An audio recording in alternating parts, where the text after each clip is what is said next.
onto the Rift in the LCK Cup. So DNF versus Bro onto the Rift. Here we are. The last time the Bros are going to be making their way out. I saw a Morgan emote being thrown up there, the shaky Renekton hands. The only emote that I have it on my entire emote wheel. Every single thing is the I always like Morgan that for a Renekton while. hands. It's my most used emote though. It's so good.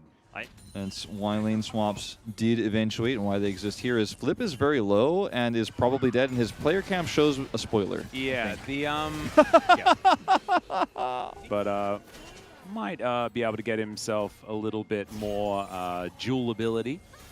We'll just have to see. Doiv is going to be discovered here as Flip is going to realm warp his way over. They're going for this four-man dive as Namgung able to dodge out of the way of some of the abilities. Teddy, what can we get done here as he throws down the circle? That is going to be the supreme display of talent, but it's a one-for-one trade in the end. Money going over to the Nico isn't optimal, but a one-for-one. It's 2 minutes on the next dragon. I was thinking surely there's something on this map that they're going to be able to find, but it's not actually the case. It looks like Gideon just going to go for a bit of a Raptor steal, but even then, that's not going to happen. Flip coming on over as Doiv's the one that's in trouble. Supreme display of talent does come down. Quantum in trouble as well, as he is going to be the first one eviscerated, and it is Gideon doing massive work. Enosh, nothing he can do. No killer instinct. He can't reposition. Yeah. They find themselves just losing out on money. Like, lane assignments are just not Fisher, really as clean as what we see for some of our other teams. Yeah, Fisher isn't even forced to TB. He just walks up here casually as well, so he doesn't really lose anything. Helps them push this through, and Doiv is like all alone against 3 people trying to start this. Teddy is in danger. Unstoppable onslaught does come in. Lancer doesn't quite find that, but the exhaust down onto Teddy is, my God, the damage. As boom goes the Rakan. Teddy does have to flash to get out of the way of the Q that was charged by Lancer there, though, as the ulti goes a little bit wide from Doiv. And now it's DNF's time to fight back. They do manage to take down the Syndra, but there goes the Scion as well. I mean, they do have the tools. I think that Rakan is pretty reliable, especially with Teddy not having the cleanse, like being able to press quickness, and then like you can dictate where you go with your grand entrance to make sure that that charm comes in. It can start off some chain CC. The problem is that like they haven't been able to really find those avenues, and there's so many threats on this Bro side. As they do manage to get themselves a charge. This turret not long for the world. We'll see whether the Bros can actually stand and fight as Quantum gets into that backline. But Teddy avoids it once again. The supreme display of talent not exactly living up to its name. As now casting, diving forward. Another kill goes over to Teddy as Enosh trying to be another hero, but it's not going to work.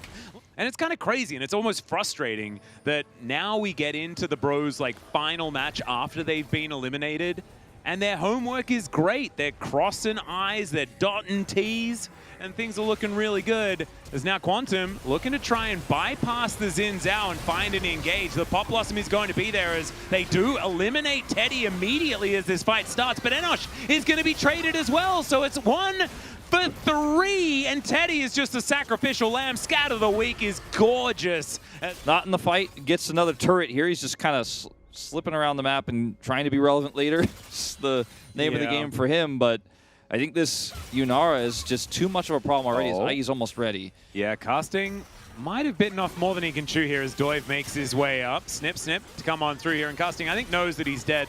There's a supreme display of talent, and Doiv is going to be able to help Flip pick up his first kill of the game. I mean, there's so much money on this Kiana. Like, he has 2.5 items. He's 500 gold behind or 600 gold behind here. But he's had those 2 items for a while. He got them very quickly, and he's still incredibly relevant on this Kiana. Needs to be respected because I think he's one of the best ways for DNF to get back into this game somehow. Oh, yeah. And his performance so far this game has been really good as Lancer.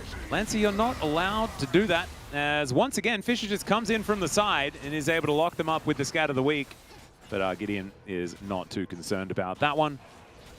And so with a lot of vision here for the Bros around the Baron, DNF probably want to try and clear that out as much as they can. So basically they did Dragon for attempted flank from Doiv that he didn't commit to. Yeah, and now you've got Arc of Ruin from Teddy doing a whole bunch of work onto Flip. Now Lancer is in a bad position. Gideon flashes for him. When comes lightning as Quantum gets into that backline. It's a supreme display of talent that's working so well, but it's the gameplay button out from Fisher that says that Enosh is not allowed to play the game. And the Bros say, if you want to come to us, we will wipe you out. And that is exactly what they did. Once again, well, we're going to wish them good luck. Sure. Because they're going to need it. Yeah, I see what you mean. We'll go with that. Flip once again going to get his health halved by Fisher. I'm going to be walking down. Flashes for it, actually, and Flip will negate Does he the live unleashed here? power, No. but yeah, that's a lot of orbs on the ground. They So finally got him a second time. they really did, and you can see Flip flips his hair a little bit. Maybe that is his trademark move. And the bro's going to take down an inner turret. One more inner remains towards the top side of the map, but the bros might be able to actually break open the base here with the Baron helping. Lancer is just not feeling tanky at all. Look at Teddy just tearing him apart. Doesn't even have armor penetration just yet because he went for that GA. And going to make short work of this first inhibitor turret of the game towards the bottom side of the map. Next one going to be in this mid lane. As you can see, there's already a siege minion there parked, and the bros wanting to finish this one off, actually. As Lancer going down lower and lower. The bros not going to be going down without finding at least one victory here in the KeSPA Cup. And despite being already eliminated, that is the bros spirit. It does not matter what the stakes are. They will always play their best as they take down a couple of Nexus turrets and look for it. Killer Instinct there from Enosh. And also he is going to look pretty and golden, but then he's going to be pretty dead. And Flip is going to follow suit as underneath the fountain laser that we like to call Teddy, they are going to dive. They take down Flip one more time, and down goes the Nexus. And the bros are not going to go 0-4 in this tournament. They will not. And I think it's a Teddy Pog for me. I think his ability to just be safe and do damage is pretty good. Gideon had an amazing game as well. You know what? Actually, I'm going to change. It's a Gideon I think for I'm me. going to go Gideon. Yeah, I think I will. I want to give it to Teddy so badly.